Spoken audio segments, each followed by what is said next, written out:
नमस्कार। आज हम गोता लगा रहे हैं इतिहास और जीव विज्ञान के कुछ बहुत जरूरी और दिलचस्प सवालों की दुनिया में।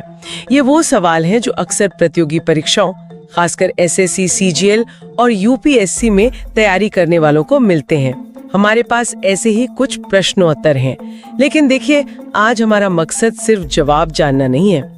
हम कोशिश करेंगे कि इन तथ्यों के पीछे जो अहम जानकारी है, जो रोचक बातें हैं, उन्हें समझें। बिल्कुल, मतलब सिर्फ रटना नहीं, बल्कि ये देखना कि ये कड़ियां कैसे जुड़ती हैं, कैसे एक बड़ी तस्वीर बनाती हैं। हाँ, तो चलिए इस जानकारी के ढेर को खोलते हैं, देखते हैं क्या निकलता है। शुरुआत इतिहास से करते हैं। पहला सवाल है भारतीय राष्ट्रीय कांग्रेस से जुड़ा। इसकी स्थापना का आंदोलन किसने शुरू किया? जवाब है A.O. ह्यूम। जी, एलन ऑक्टेवियन ह्यूम, और साल था 1885। हाँ, 1885। ये बात थोड़ी सोचने वाली है कि एक अंग्रेज अधिकारी ने इस संगठन की नींव रखने में भूमिका निभाई। हाँ, ये दिलचस्प है। जो संगठन बाद में भारत की आजादी की लड़ाई का मुख्य मंच बना, उसकी शुरुआत एक अंग्रेज ने की। 1885 भारतीय इतिहास में एक महत्वपूर्ण साल है। बिल्कुल, और स्वतंत्रता संग्राम से जुड़े और भी नारे और विचार हैं, जैसे स्वराज मेरा जन्म सिद्ध अधिकार है और मैं इसे लेकर रहूंगा। ये किसने कहा था? ये तो बहुत मशहूर है, बाल गंगाधर तिलक। हाँ, तिलक। और गांधी जी के सर्वोदय का क्या मतलब था? सर्वोदय मतलब सबका उदय। ये सिर्फ राजनीतिक आजादी की बात नहीं थी। गांधी जी का विचार था एक ऐसे समाज का जो नैतिक मूल्यों पर आधारित हो। अच्छा, मतलब एक नए समाज का उदय। हाँ बिल्कुल, जहां सबसे कमजोर का भी भला हो। ये एक सामाजिक और नैतिक परिवर्तन की सोच थी। इसी तरह जैसे अरबिंदो घोष का निष्क्रिय प्रतिरोध का सिद्धांत है, वो भी प्रतिरोध का एक अलग तरीका था। डॉक्ट्रिन ऑफ पैसिव रेजिस्टेंस जिसे कहते हैं। इतिहास में लड़ाइयों का भी जिक्र आता है। विजयनगर साम्राज्य इतना शक्तिशाली साम्राज्य था, उसका पतन किस युद्ध के कारण हुआ? वो था तालीकोटा का युद्ध 1565 में। इस युद्ध ने दक्षिण भारत की राजनीति को पूरी तरह बदल दिया। और 1764 में कौन सी लड़ाई हुई थी? 1764 में वो थी बक्सर की लड़ाई। अच्छा, बक्सर। और प्लासी का युद्ध? उसमें लॉर्ड क्लाइव ने सिराज उद्दौला को हराया था। जी, प्लासी 1757 में।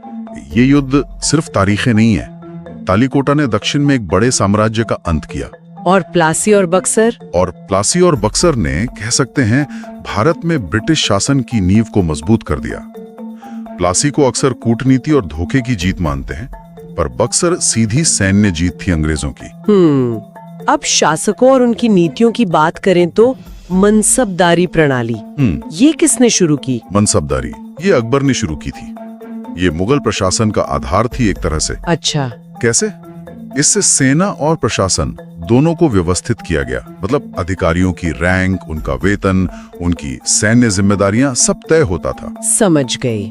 और कौन सा मुगल बादशाह था जो अपनी राजधानी आगरा से दिल्ली ले गया? वो शाहजहां थे। उन्होंने शाहजहानाबाद बसाया, जो आज पुरानी दिल्ली है। और किसके शासनकाल में मुगल साम्राज्य का क्षेत्रफल सबसे ज्यादा था? वो औरंगजेब के समय था। उनका साम्राज्य काफी फैल गया था, खासकर दक्षिण में। और ये भी कहते हैं कि अकबर निरक्षर थे। क्या ये सच है? हाँ, माना जाता है कि अकबर पढ़ना लिखना नहीं जानते थे।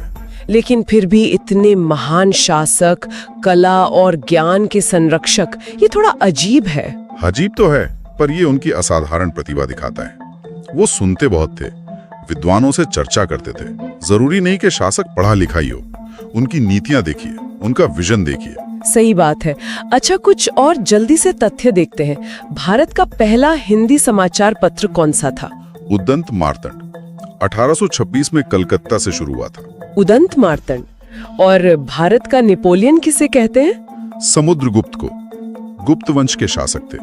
उनकी विजयों के कारण ये उपाधि मिली। और इलाहाबाद स्तंभ शिलालेख, उसकी रचना किसने की? वो हरिसेन ने की थी। वो समुद्रगुप्त के दरबारी कवि थे।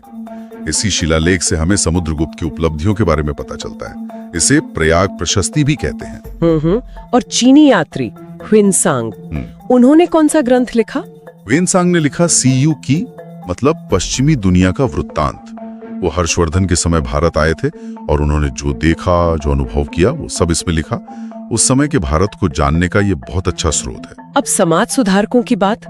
ब्रह्म समाज के संस्थापक राजा राम मोहन रॉय, उन्हें भारतीय पुनर्जागरण का जनक भी कहा जाता है। हाँ, और उन्होंने सती प्रथा के खिलाफ भी आवाज उठाई थी। जी बिल्कुल, और उनके प्रयासों से ही लॉर्ड विलियम बेंटिंग ने सती प्रथा का अंत किया 1829 में। ये बहुत बड़ा कदम था।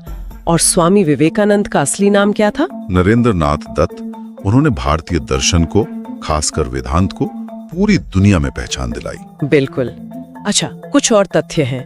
कामरूप भारत के किस क्षेत्र का प्राचीन नाम है? कामरूप असम का प्राचीन नाम है।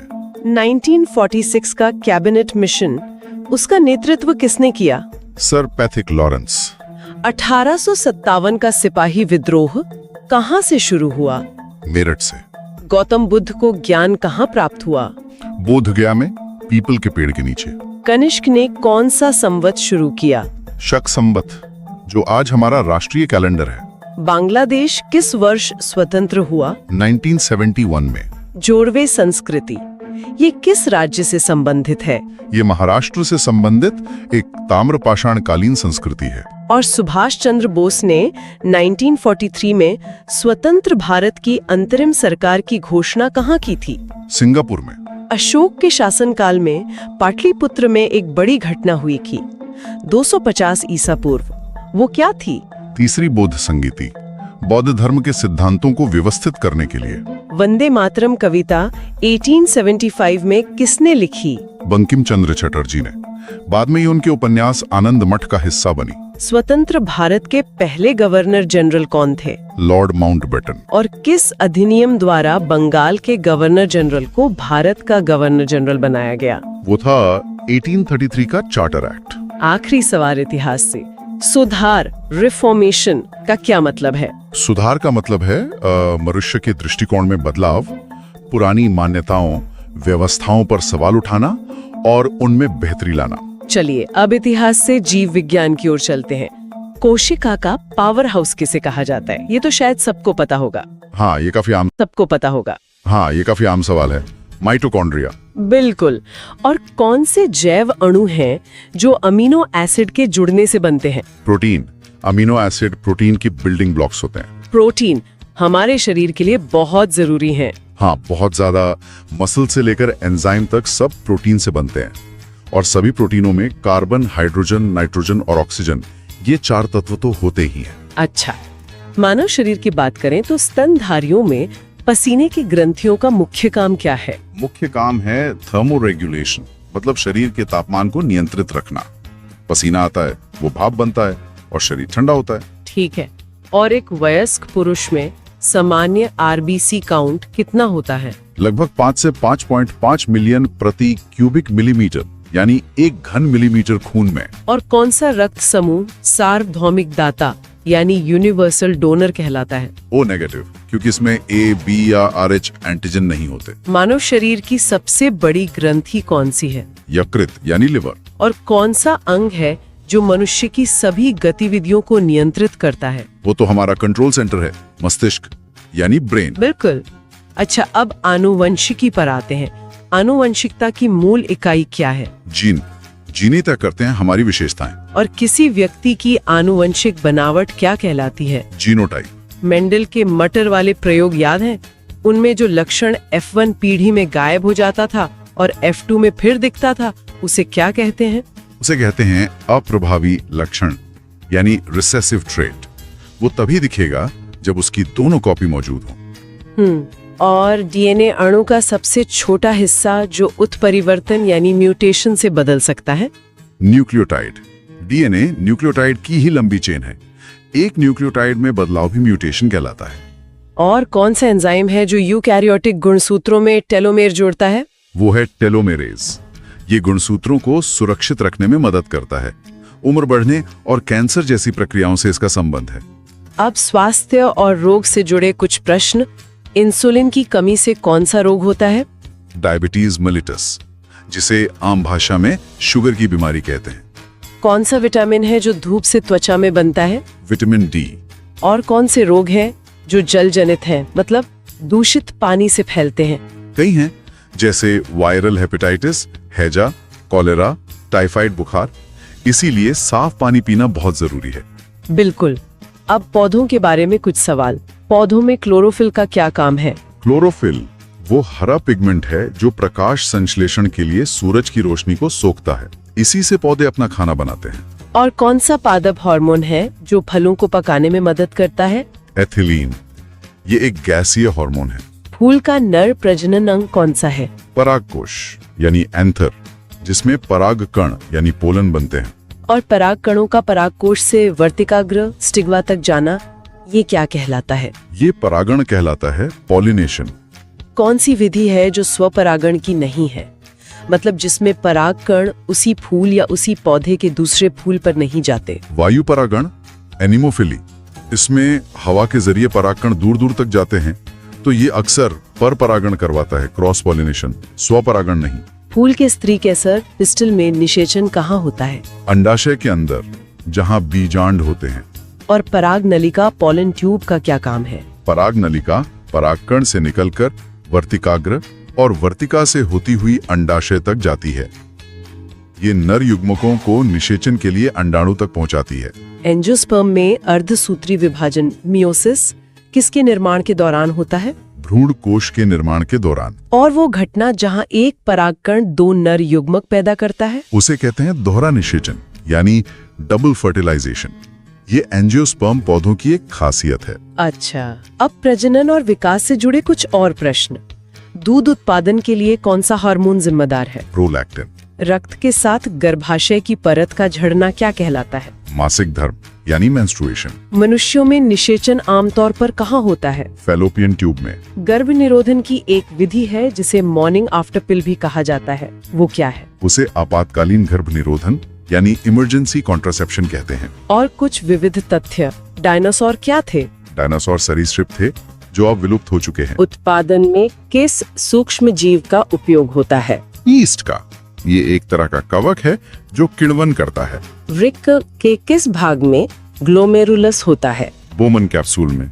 ये नेफ्रॉन का हिस्सा है जहाँ खून फिल्टर होता है। तो ये थे इतिहास और जीव विज्ञान के कुछ चुने हुए सवाल और उनके जवाब। हमने देखा कि कैसे कांग्रेस की स्थापना से लेकर कोशिका के पावर हाउस तक हर तथ्य अपने आप में महत्वपूर्ण है। हाँ, और हमने सिर्फ जवाब नहीं देखे बल्कि उनके पीछे का संदर्भ, उनका महत्व समझने की कोशिश की। तो इन सब का क्या मतलब है? क्या ये सिर्फ परीक्षा के लिए तथ्य है या ये हमारे अतीत और हमारे अपने शरीर को समझने की कुंजी भी है? मेरे ख्याल से ये उससे कहीं ज्यादा है। यहाँ दिलचस्प बात यह है कि ये तथ्य अलग थलग नहीं है। इतिहास की घटनाओं ने समाज को बदला है, पर्यावरण को प्रभावित किया है, जिसका असर जीव विज्ञान पर पड़ता है। और जीव विज्ञान की खोजों ने मानव इतिहास की दिशा बदली है। बिल्कुल। बीमारियों का इलाज, खेती के तरीके, आनुवंशिकी की समझ, इन सब ने हमारे जीने का तरीका बदल दिया है। तो अब जाते जाते एक विचार सबके लिए, ये जानने के बाद कि इतिहास और जीव विज्ञान के तथ्य अक्सर प्रतियोगी परीक्षाओं में पूछे जाते हैं, क्या हमें इन्हें सिर्फ याद करने तक सीमित रखना चाहिए या फिर ये सोचना चाहिए कि ये तथ्य आज हमारे जीवन और समाज को कैसे प्रभावित करते हैं? हाँ, कैसे ये ज्ञान हमें एक बेहतर नागरिक या दुनिया को बेहतर समझने वाला इंसान बना सकता है? इस पर सोचिएगा जरूर। अगली बार फिर मिलेंगे कुछ नई जानकारी के साथ। नमस्कार। नमस्कार।